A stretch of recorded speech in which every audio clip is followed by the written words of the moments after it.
various types. And the type of work that I got interested in a few years ago is essentially research participation. Essentially what we found out was that we could act as requesters on these markets, and in particular on one, which is Amazon Mechanical Turk, and recruit and compensate participants for data collection. Essentially, go out there and asking them to complete surveys on experiments of all the different kinds. So that is why I am interested in crowdsourcing. And why do we actually do this? So why is it being such a success for us to use crowdsourcing as a data collection method? What are the good things about crowdsourcing? Well, one is certainly speed. So we were used in decision making and in all the social sciences that require human participation. We're used to recruit people in physical labs, getting them over to the lab, and that requires time. You can only run a few participants at the same time. So if you want to collect hundreds of participants with a decently powered sample for a psychological investigation, say, that would likely require weeks, maybe days. What happens on mTurk and other marketplaces such as this is that you can have hundreds of responses in a few hours. So really crowdsourcing can accelerate the scientific process, at least when it concerns the empirical one. Another great reason to use crowdsourcing is that participants are way less expensive online than offline.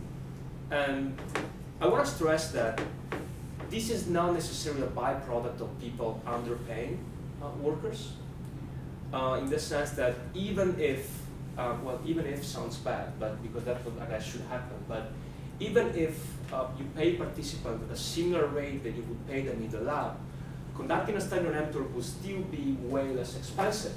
To give you an example, my studies, the things that I typically do concern decision making of consumers. The type of studies that they do, they're fairly short in nature, so they might last, even a couple of minutes sometimes. But I can't recruit people in a physical lab only for a couple of minutes, right? I need to get them over, sit them in a lab, so I need to compensate them for transaction costs and for 30 minutes at the least of their time spent in the lab. If I recommend mTurk and I pay participants the same rate, I would only pay them for the very time which is necessary for them to participate, resulting in way less expenditure for me. So again, I'm sure that we'll touch upon the fact that workers are underpaid, but I just wanted to stress the fact that it's affordable controlling for how much we actually pay participants. One other reason is that we essentially relied on students as our sample. For decades, for convenience reasons, we were used to conduct our studies on students. So those people were mostly accessible to us. And of course, these have some problems with the generalizability of our findings, or in some cases also with the internal validity of our investigations. You can find crowds of different types on mTurk. So we are not stuck with students, but you can get people of different ages, educational backgrounds, incomes, and so on. So there's a lot of diversity in the type of samples that you can obtain, which is also, of course, very beneficial. So given these advantages, a lot of people are, flock to mTurk to conduct their studies. So the very first things that we asked ourselves, people like me who started to conduct these methodological investigations sort of early on, was is quality on mTurk of the data that we obtain actually decent? Some people were skeptic. Why? Because, well, who are these guys? I mean, they're completing studies in exchange for cents. We don't know who they are.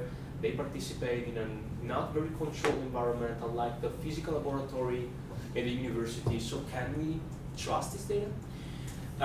In other words, are this a good subject? Is mTurk reliable? And so what I started doing back in 2010, I think, was starting to replicate some classic findings in psychology and behavioral economics, which are the fields which are closer to me. And what we found is that results replicate, which means if you take a classic finding, which is known to be robust in the laboratory, and you replicate, you run the exact same study with participants recruited from Mechanical Turk, you would find extremely similar results.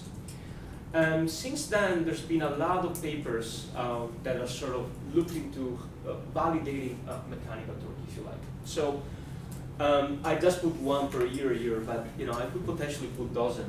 And there's been validation conducted in economics, psychology, management sciences, political sciences, sociology, well, pretty much any social science that you can think of, has found that mTurk is a reliable source of data. I also put in bold one article here, which is one of my favorite articles on the entire history. Some of you might have heard that psychology is undergoing a so-called replication crisis. So some findings have been found not to be replicable, and so people started to become skeptical about the actual reliability of published research. So there's been a lot of efforts recently into replicating findings. And this is one of such efforts because what they do in this hugely collaborative paper was taking a bunch of findings and replicate them across a lot of different labs across the world.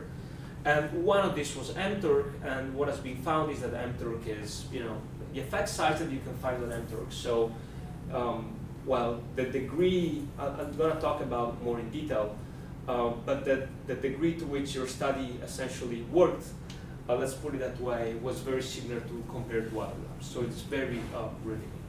So this is essentially telling us, well, there's a conclusion already, which is for us social scientists, if we want to go there and recruit people, crowdsourcing is good. So this was sort of the result of an early wave of research. But as many things in life, crowdsourcing is good until it's not good anymore. So what I started to do a little bit later in the process was try and understand, if you like, the boundaries condition of this good data quality of Mechanical Turk. And what I'm going to be mostly talking for the rest of my time today is one specific issue. So when we conduct our investigations as we may be psychologists or management sciences or really anything you can think of that is relying on human participation, oftentimes what we do is assuming that our participants are naive. What do I mean? Well, many paradigms that we conduct, many experiments that, for instance, are concerned with understanding the psychology of a certain decision, they're only supposed to work the first time a participant goes through it. If you go through a procedure that you've seen already, and maybe you've been exposed to different conditions in an experimental paradigm, then we can't really trust that the responses that you provide to us are going to be reliable, because you might be aware, for instance, of what the researchers are trying to do, and that invalidates the very research. But this has been a problem that we haven't really thought of much in the history of science, because relying on physical laboratories means that we can sort of control for who's participating, and we can certainly assume that people will graduate at some time, and so we're not sampling the same participants over and over across the years. So we assume that our participants are naive, but I'm going to show you that when it gets to mTurk, sometimes, and I should probably update this many times, they're actually not naive. So what are the reasons for, why should we worry about this? Well, one reason is that really we are exploiting mTurk here. So we use mTurk participants a lot. There's no top journal across sciences, essentially, that doesn't publish studies which were conducted on mTurk. Any field, name it, management, economics, political science, what do I have here? Accounting, marketing, psychology, sociology, everybody publishes mTurk data. Okay? And luckily enough, we also rely sometimes on the same procedures where we replicate each other's findings, we build on each other's research, which means we're always, with sometimes crowdsourcing paradigms which have been used before. So that's a reason to worry, because participants may be aware of it. Another insight, another piece of evidence of this is that a survey that I conducted on mTurk with a colleague of mine. By the way, this survey was conducted right after Amazon decided to raise their commissions on mTurk. I'm not sure whether you remember when this happened. This was I believe it was in July 2015, essentially they decided to raise their commissions, meaning that if you conduct a study with more than 10 participants, then you would pay 40% of commissions to Amazon instead of 10% before. So we conducted a study to find out what happened there. And in the context of the study, we also asked a lot of other things to researchers. And I should mention, these researchers are researchers which are close to me in terms of field. So they tend to be consumer researchers or judgment and decision-making researchers. We found out that people conduct a lot of studies. So the average person in our sample, or the median person, we conduct about 2 studies per month. Multiply that by thousands. Okay? This means thousands and thousands of studies being conducted every month. I'd be tempted to say every week, maybe every day, I don't know, but certainly we're talking about a huge number. Okay? And it turns out that the same people who used to rely entirely on physical participants, they're now way more likely to use the internet and mTurk than to conduct other studies. And there's been some pressures also for the replication crisis that I just mentioned to you, to try to increase our samples, to increase the informatives, the power of our investigations, which means that for many investigations, we're not sampling like 50 people, we're sampling 500 people. So we're really exploiting this pool, if you like. So there's reasons to worry. And another reason is how many participants you can actually reach on network. Well, if you talk to the Amazon people, they would tell you there's 500,000 people on Amazon. Is that true? Well, maybe. You know, the number of registered people, I'm sure they're not lying. I'm sure there are more than 500,000 people. But how many active participants are there for you at the same time? In other words, when you go out there, right, and you sample in this population for your study, how many people can you actually access? So we did this, we tried to estimate a number in a paper that came out last year. We borrow a method from population ecology. I can tell you more if you're interested. So what we found is that our best estimate for a laboratory that we're not aware about, so if tomorrow you open an mTurk account and you go out there and you start conducting your studies, we estimate that at any given point in time, you can reach a little bit more than 7,000 people. So this is actually a pretty good number if you ask me. So this is, it's a good number if you look at what we typically have in our universities, but it's certainly not infinite. Okay? So if you run a lot of studies, you're gonna be likely to sample the same participants.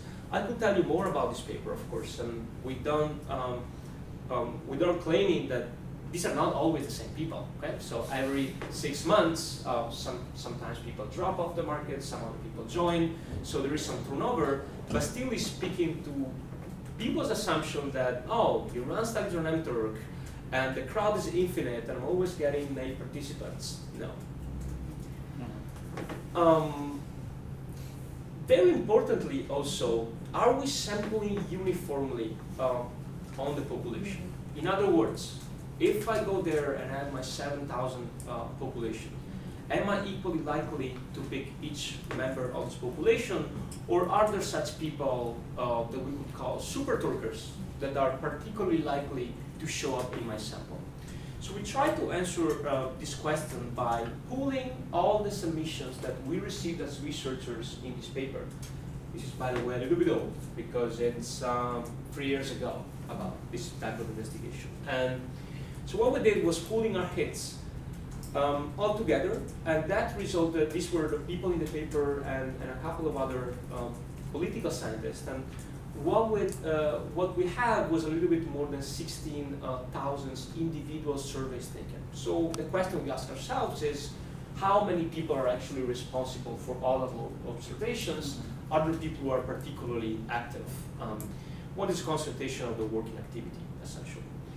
So what we found is that we started by ranking workers, right? We ranked workers for the highest, from the most productive workers to the least productive, those in our sample, meaning people who have only one survey completed. And what we found is that the 1% of workers which was most productive was responsible for more than 10% of our submissions, and the most productive 10% was responsible for 40% of our submissions. Meaning, really, we're not sampling across the population. We're extremely likely to pick the same guys. Okay? So this means that participants oversampled, and yes, there definitely is a super torquer issue, if you like. One consequence of this is that those paradigms, which are extremely popular in social science, everybody knows about. Yeah. So if you go there and you run a prisoner's dilemma, for instance, I assume at least a little bit of familiarity with what this means with the problem. Everybody's going to know it, especially the people who are very productive. Everybody's seen it. Okay? And this is the same for other tasks that we asked people about.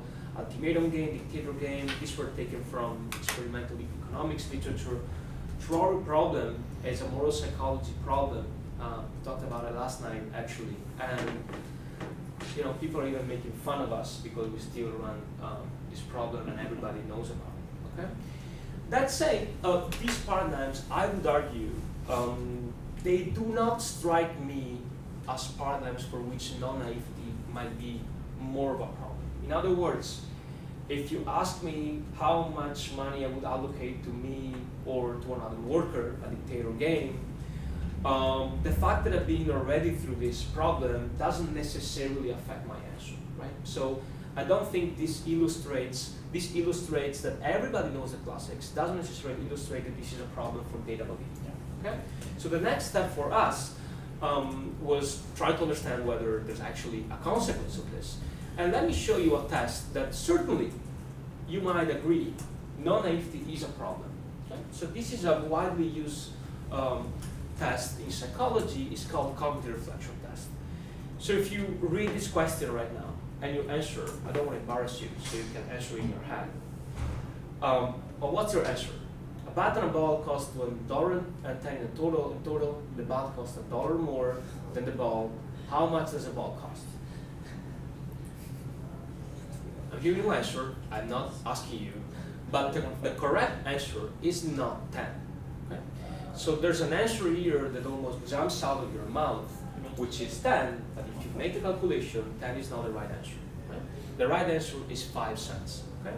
So this is a widely used test. Together with two other items, this is supposedly a measure of people reflexivity, which means basically their ability to resist the first response that comes out of your mind. Okay? The ability, for those familiar with psychology, a little bit with the work of Dan Kahneman, how likely is your system to jump out and say, hey, system one, you're wrong, there's a better answer here, which is the correct one. Now, if you look at this test, and now that you know the answer, should I ask that to you again? No, right? I can't really reliably measure what this test is supposed to measure if I do it once again. So for tests like this, it is a problem, and it turns out that everybody knows this cognitive reflection test. So this was found on a forum of people on MTurk, and well, basically this worker is essentially bullying us. He's telling, why do you people keep on conducting this test? We know all about it, right? And this is not supposed to work. So everybody knows it. And this is certainly a problem that for which non-naivety might be important. And it turns out that, again, 2/3 of people have at least seen one item. So the conclusion of this is that we assume participants are naive. Sometimes they're not. What happens then? Okay? So what are the consequences of this for data validity? So we set out to understand this problem. And I haven't represented the entire picture here because this is what the workers say on a forum, but it basically very nicely also spells out the prediction for us.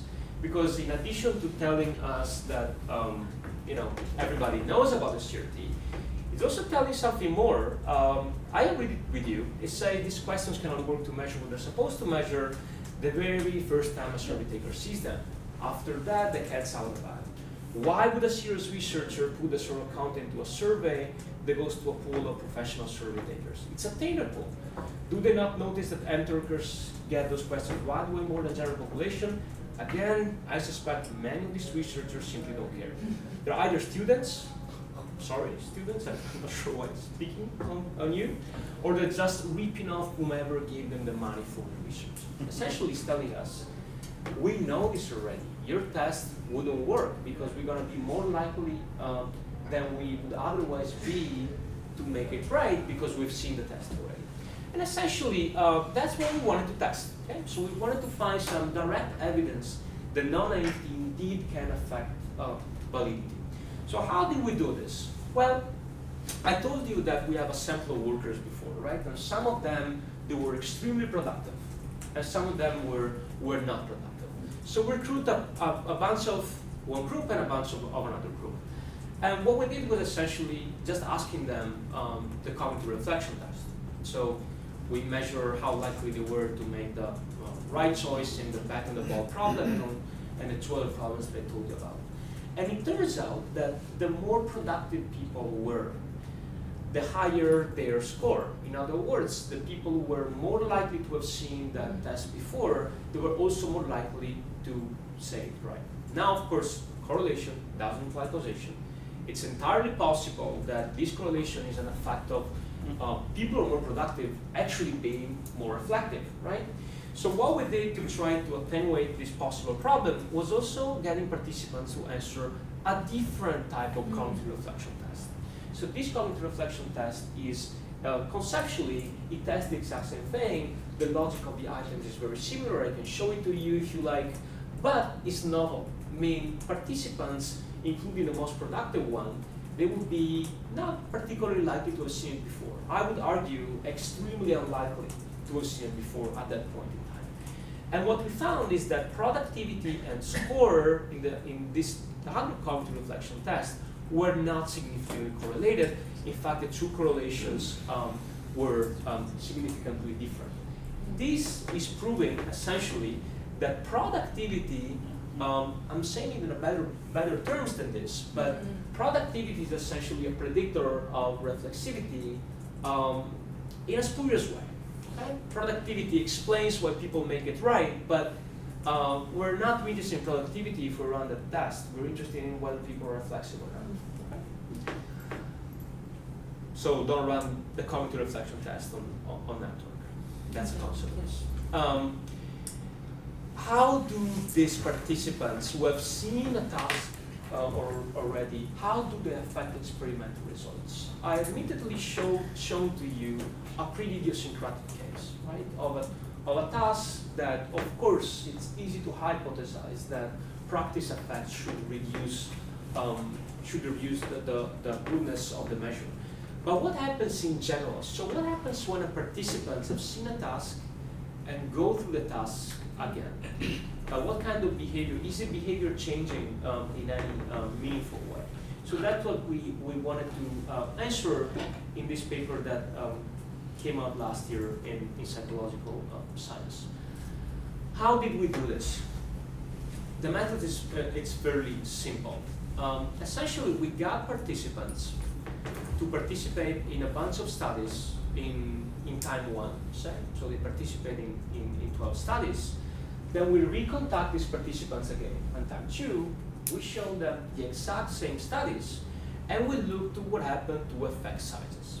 By effect sizes, in case you're not familiar with it, well, we're talking about two condition experiments. Essentially, we're talking about the strength of the effect that the experiment is able to isolate. Okay? I'm going to show you an example of this just to clarify in a second. We did this on M-Turk. I want to stress that we believe this question is, by the way, novel. It applies not only to M-Turk, but to any other sample you might ask.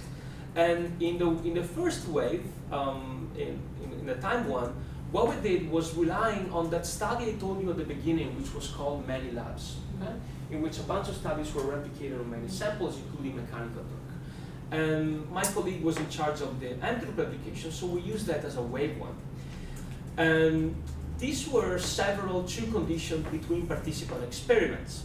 I'm talking about extremely simple experiments such as this one, anchoring and adjustment, in which all the people were asked what is the distance between from San Francisco to New York City, but half of the people were first asked, is it more or less than 1,500 miles? Some other people were asked, is it more or less than 1,600 miles? And what this experiment showed that people are insufficiently adjusting from these completely relevant anchors, because people in the high anchor condition, they would report a higher number of miles from San Francisco to New York than people in the low anchor condition. So we're talking about very simple studies with two conditions between participants such as this. Okay? This is the results of the original many labs paper. Essentially what you're seeing here is the effect sizes that were found across different labs and all the studies that were conducted on the left. So what we did was recontacting entered participants after some time, after they went through all the studies. And just one small sure. Technical question. Can you contact individually entered people? Yes, you can. Okay. You can message them. And the final sample was about 600 people, and they completed 12 tasks. We excluded about a couple of tasks. Some because they were complicated to administer, some others because they did the effect size was essentially close zero. So it made no sense to understand what happens to effect sizes in that case. So at least that was what was our thinking. We also added a couple of factors to explore possible moderators of any effect on effect sizes that non-naivety might have. What we did was manipulating between participants whether they were recontacted after a few days, after a week, or after about a month. We also changed whether the platform that they went through, so the cosmetic similarity between the first study and the second study was high or not, meaning they either completed the study using the same platform or they changed the platform they were going through.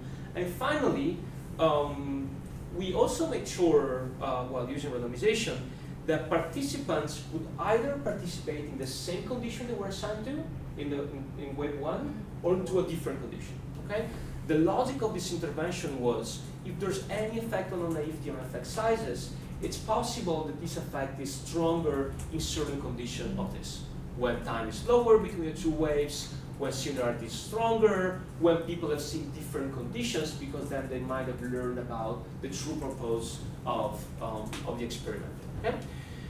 What were our results? So what we found is that consistently across experiments, with one exception, that low versus high scale results, non-naivety may reduce effect sizes. Meaning, the second time around, the experiment were, it's not a nice way of putting it down, but was less likely to work. Okay? So participants were less likely to show the effect. What we found was that some moderators work, meaning the reduction effect sizes was particularly strong when people were exposed to different conditions, was particularly strong when participants participated right after wave one, and finally there was no effect of the platform that they participated in. Okay?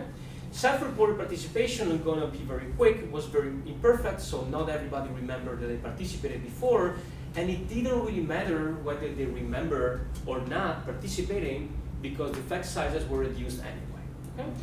So to conclude, non-naivety may generally reduce effect sizes. This is the conclusion of the study. Waiting might help, so if you wait all the time, it's possible that your participant become naive again, but other things won't help. There's some solutions for screening out non-naive people on my blog, and of course, many open questions that mostly pertain to the mechanism whereby non-naive participants would show a reduction of effect size. To conclude, I think time is over. Non-naivety matters for the validity of our studies. Again, we say crowdsourcing is good as long as we're good to, because there's many challenges here, and we should be careful about it. So this is a couple of useful resources. This is a blog that I started a few years ago that included resources for researchers to crowdsource research with high data quality. And I also want to stress another website which is great. This was essentially written by workers, and I guess many of you are familiar with it, and essentially provide guidelines for academic requesters, and essentially telling us how to do our job properly. And I strive to adhere to these guidelines, and really encourage everybody to do that. With that, I think I finished what I had to say, so thank you very much for your attention.